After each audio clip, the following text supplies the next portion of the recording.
Esta primavera, florescemos juntos. Apoie as vozes plurais que não têm medo de ir contra a corrente e partilhe a sua opinião nos comentários. Desfrute de todos os benefícios Observador, agora com 20 € de desconto. Assine hoje em observador.pt.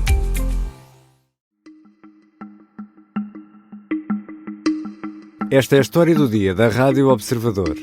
A crise política pode beneficiar o PS ou o Chega?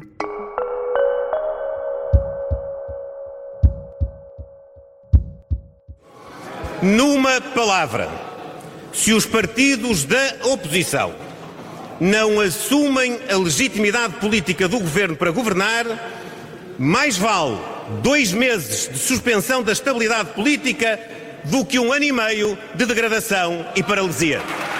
Luís Montenegro joga o futuro nas eventuais eleições de maio, mas não fica sozinho. Também PS e Chega têm aqui uma oportunidade e os resultados podem ditar a sorte de uns ou de outros. Em plena crise política, vou conversar com as jornalistas Inês André Figueiredo e Rita Tavares, da secção de política do Observador. A Rita Tavares acompanha a vida do PS e a Inês André Figueiredo a do Chega. Eu sou o Ricardo Conceição e esta é a história do dia de sexta-feira, 7 de março.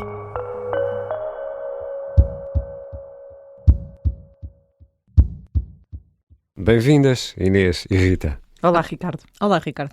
Rita, vamos se calhar começar esta conversa por ti e pelo Partido Socialista, começando pela estratégia de ameaçar o Primeiro-Ministro com uma comissão parlamentar de inquérito, que no fundo desencadeou esta situação em que estamos agora.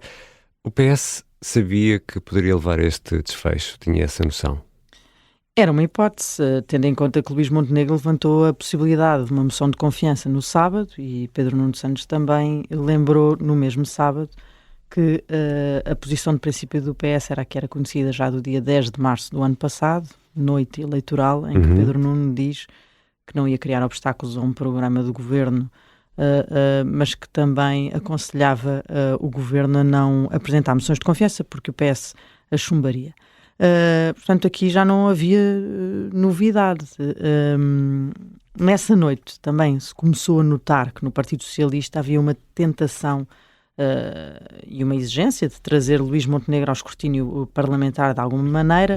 Dias depois avançaram com a proposta de uma comissão parlamentar de inquérito e dentro do partido essa decisão já estava a ser vista como possivelmente desencadeadora de uma moção de confiança por parte de Luís Montenegro, que no PS alguns elementos com quem fomos falando naqueles dias adivinhavam que não estaria muito interessado em ficar nessa posição de estar ali durante meses a ver escrutinado um negócio de família, com audições de empresários com quem tinha relações mais ou menos próximas, com eventualmente membros da sua família serem ouvidos também nessa comissão parlamentar de inquérito. O PS tinha a ideia de não chamar, ou pelo menos de tentar fazer com que as audições fossem à porta fechada quando se tratassem de membros da família, mas quer dizer... nada disso era garantido, não é?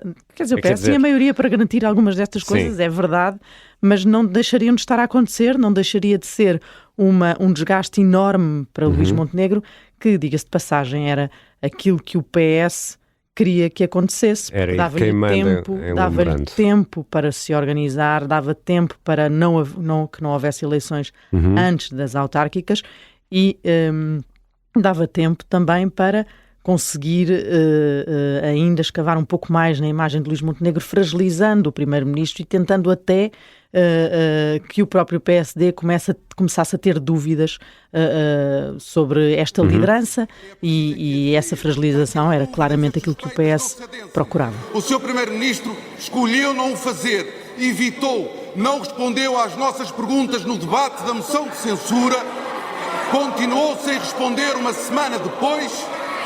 Nós tivemos de ir para a Comissão Parlamentar de Inquérito e o que o Sr. Primeiro-Ministro faz é evitar a Comissão Parlamentar de Inquérito para não dar resposta.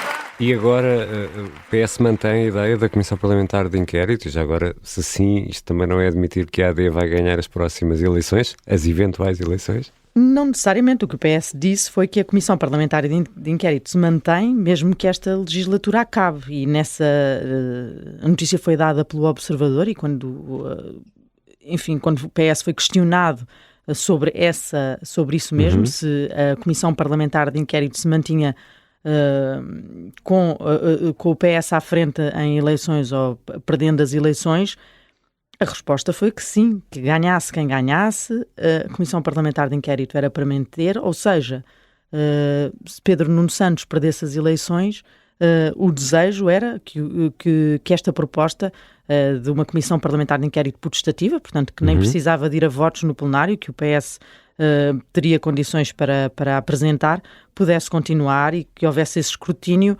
a Luís Montenegro na mesma, reeleito primeiro-ministro, mas que o PS tinha essa intenção de a manter. Sim, agora, se isso seria mesmo assim no cenário de derrota para o PS, de onde até pode sair uma eventual troca de liderança, isso já são outros 500. Exatamente, Rita. Esta crise pode ser uma oportunidade para Pedro Nuno Santos ou poderá ser o canto do cisne para Pedro Nuno Santos? Pois, é uma de duas. Porque é verdade que mesmo que uma derrota possa não ditar uma saída imediata do líder do PS, até porque o PS tem autárquicas logo a seguir e o quadro político pode não ser muito mais claro do que aquele que temos atualmente. A verdade é que uma segunda derrota em legislativas, mesmo com uma vitória de europeias no meio, vai moer e provavelmente começarão a surgir cobranças internas no Partido Socialista e aí já será um líder do PS muito fragilizado e para quem ainda seria mais complicado liderar e ser um líder forte para a oposição. Se ganhar, a verdade é que Pedro Nuno Santos também pode não ter uma vida muito simples. Vocês lembram-se da noite eleitoral e das piadas que se fizeram sobre a pressa que o PS teve em assumir a derrota. Nunca se tinha visto ninguém tão aliviado a assumir uma derrota como Pedro Nuno Santos naquela noite, porque o quadro parlamentar era tão complexo que se ele tivesse ficado à frente, a diferença de 50 mil tivesse sido vantajosa para o PS, sem uma maioria de esquerda para apoiar um governo socialista, Pedro Nuno Santos também não teria propriamente vida fácil. E a questão, neste momento, é saber se desta vez será diferente. A expectativa socialista é que sim, mas nesta altura também estou convencida que mesmo que se fosse uma perspectiva péssima, ninguém o assumiria. Estamos muito em cima de eleições e não dar armas ao adversário, não dar nenhum sinal, por mais mínimo que seja de fragilidade, é obrigatório na arte desta guerra. E já que falamos de eleições, estas legislativas inesperadas, ou eventuais legislativas inesperadas, podem prejudicar as autárquicas e as presidenciais no campo do PS?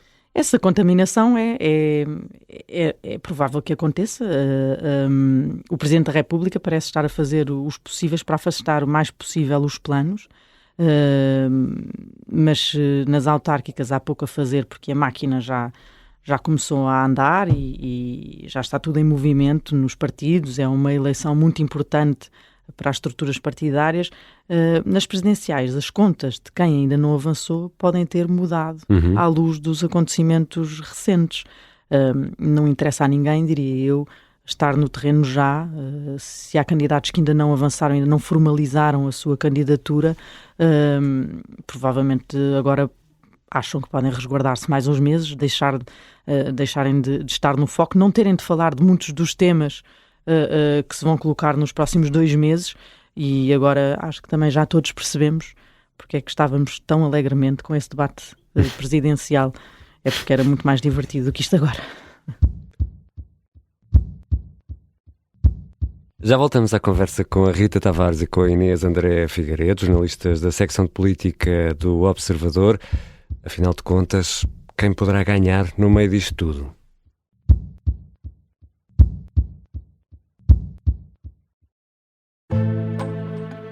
O sargento na cela 7. O homem na cela 7 escapou à morte por pouco. Piratinha do ar. Eu já disse que ele só tem 16 anos. Um espião no Kremlin. Esta é a história escondida de como Putin montou uma teia de poder e guerra. O encantador de ricos. Todos queriam estar com ele. Todos queriam ser vistos com ele. E todos queriam fazer negócios com ele. Operação Papagaio. Dão-lhe a entender que o melhor é que também fique calado. Matar o Papa. Crono não está só disposto a matar, também está disposto a morrer. Um rei na boca do inferno. A mansão da boca do inferno está cheia de espiões e informadores, por dentro e por fora. São histórias que fazem parte dos Podcast Plus do Observador. Pode ouvir no site do Observador, nas plataformas de podcast e no YouTube. Podcast Plus é mais do que um podcast. Estamos de regresso à conversa com a Rita Tavares e com a Inês André Figueiredo, jornalistas da secção de política do Observador. Inês, o Chega estava a viver uma crise na sequência de casos polémicos, como o do deputado Miguel Arruda ou do deputado municipal de Lisboa, Nuno Pardal Ribeiro. Esta crise política foi como nos jogos de computador, quando encontramos um cogumelo que nos dá uma vida extra? Completamente. E no Chega considera-se até que foi mais do que isso. Como dizias, o Chega esteve mergulhado numa sucessão de casos e casinhos, viu na primeira moção de censura tempo e espaço para respirar, para ganhar fôlego, e agora há um sentimento dentro do partido de que tudo isto pode empurrar o Chega para um momento bom, para um momento que tem muito mais de positivo do que de negativo, quando ainda há umas semanas tudo parecia ir no caminho oposto. Ou seja, Inês, o Chega consegue recuperar aquele discurso do são todos uns bandidos e andam todos feitos uns com os outros. É fácil para o Chega recuperar esse discurso agora perante o que está a acontecer, mas afinal de contas o que é que o Chega vai fazer agora? Já sabe? O partido já sabe o que é que vai fazer?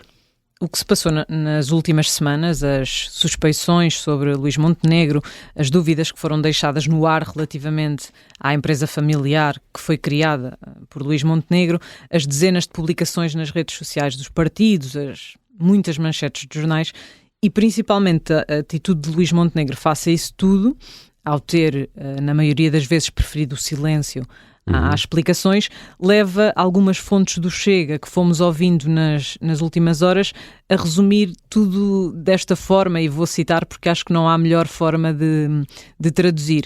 Isto vem provar o discurso do Chega e encaixa que nem uma luva no nosso discurso.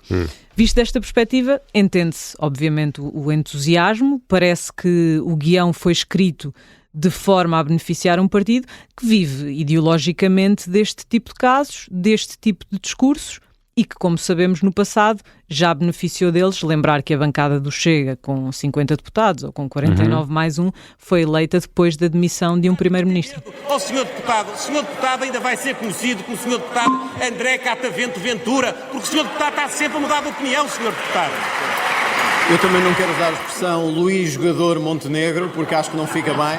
E perante esta possibilidade que se abre agora de novas eleições, com uma eventual vontade de ir para o governo da AD, mantém-se por parte do Chega? Ou isto vai obrigar o André Ventura a algumas piruetas, ou ele tem sido, por outro lado, cuidadoso, mantendo sempre esse caminho aberto para um eventual entendimento? Não vá o não é não cair por terra, o não é não de Montenegro. Não podemos dizer que nos últimos anos tenha havido muita coerência, mas são capítulos para os próximos episódios desta novela, porque isto ainda é tudo muito recente, mas destacaria uma ideia deixada por Pedro Pinto, líder parlamentar do Chega, no debate da moção de censura, agora ao último, quando agradeceu a Luís Montenegro e a Hugo Soares, num tom muito efusivo, o não é não ao Chega, que impediu um acordo à direita, como sabemos, que impediu até a integração do Chega no governo.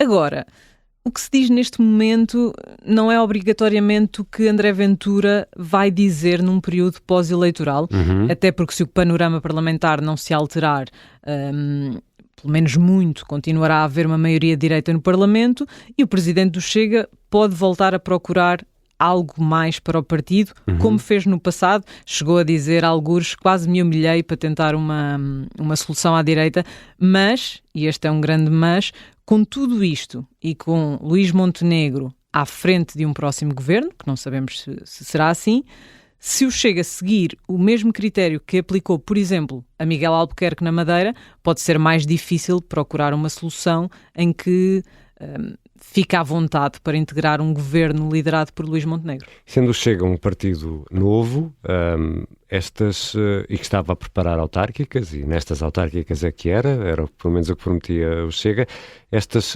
legislativas podem também perturbar esse trabalho que já estava em curso? O Chega estava e está aparentemente a apostar todas as fichas nas eleições autárquicas. Isto muda aqui um bocadinho a agulha, obviamente, porque o partido percebeu, através dos resultados das eleições legislativas, que podia conquistar câmaras municipais e juntas de freguesia em várias zonas do país. Há 4 anos o partido era muito recente, na altura que Ventura que o Chega foi a votos pela primeira vez em autárquicas. Ventura ainda era deputado único e ainda assim teve um excelente resultado para as expectativas. Os problemas vieram depois, com muitas questões internas, autarcas a abandonarem os cargos ou a desfiliarem-se do partido e a ficarem como independentes. O Chega assumiu mesmo que houve erros de casting e essa era o principal objetivo do partido, era não voltar a falhar. Seja como for, estas legislativas podem obviamente ser um bom barómetro para o partido acertar aqui novamente a agulha e fazer apostas mais certeiras, investir mais nas autárquicas, sabendo que há sítios específicos onde pode de facto fazer essas conquistas importantes. Também aí acho que pode ser benéfico para o Chega. Inês e Rita, convém e devo salientar que é um gosto poder ter as duas na História do Dia, ter esta conversa a 3 neste episódio da História do Dia. Aqui chegados, Inês e Rita, se calhar começo por ti, quem é que ganha no meio disto tudo, ou quem é que poderá ganhar mais ou perder menos? Queres que cite Marco Paulo? Quero. Ninguém. Boa, pronto, o episódio acaba aqui. ninguém, Marco Paulo. Mas quem é que ganha? Eu acho que nem sei se o esclarecimento, porque a campanha que vem aí vai ser uma campanha de ataques pessoais e políticos, uma campanha de ataques mais do que debate de ideias. Acho que isso vai ficando claro, porque o contexto em que se avança para estas eleições é um contexto complexo, com o primeiro-ministro a ser, estar na mira da oposição por várias suspeitas que têm vindo a público, e portanto isso torna todo o combate político potencialmente mais violento, mas acho que ainda pode ser pior o facto de degradar também muito as condições futuras de diálogo, porque estas figuras são as figuras que estavam, são as figuras que vão a combate e que são aquelas que no dia seguinte, perante os resultados eleitorais, que podem também continuar a ser de um Parlamento fragmentado, podem vir a exigir acordos, negociações, diálogo. E se em 2024, no último ano, já foi tão difícil, nós lembramos das tensões durante a negociação para o Orçamento do Estado de 2025, o que será depois de todas estas últimas semanas, de uma moção de confiança chumbada e de uma campanha eleitoral tensa e intensa em termos de combate político e de argumentos pessoais até utilizados para esse combate. É natural que tudo fique pior. Aqui estou a ser, se calhar, demasiado pessimista, não sei, mas diria que no dia seguinte às eleições pode ainda estar tudo muito pior do que esteve há um ano. Inês? Sem fazer grande futurologia, até porque a Rita fez aqui uma leitura do panorama geral, eu diria que, ao contrário do que aconteceu, por exemplo, por altura do Orçamento do Estado, onde o Chega ficou claramente aliviado com o facto do PS ter viabilizado o Orçamento do Estado, neste momento André Ventura tem a estratégia certa para voltar para a estrada, e não digo que estas eleições se possam transformar numa machadada, por assim dizer, para o partido, porque acho que dificilmente isso acontecerá. Dentro do partido, pelo menos, há uma leitura ambiciosa para estas eleições. Vamos ver, estaremos cá para... E manter pelo menos o nível de votação já será uma vitória para o Chega? A ideia que nos foi transmitida é que manter é obviamente o mínimo, mas no Chega acredita-se que, indo o PSD continuar a apostar em Luís Montenegro, isso pode dar mais força ainda ao partido e à ambição de subir. Obrigado, Inês, e obrigado, Rita. Obrigada, Ricardo. Nós Obrigada. temos que fazer isto mais vezes, juntar-nos todos. Força. Giro.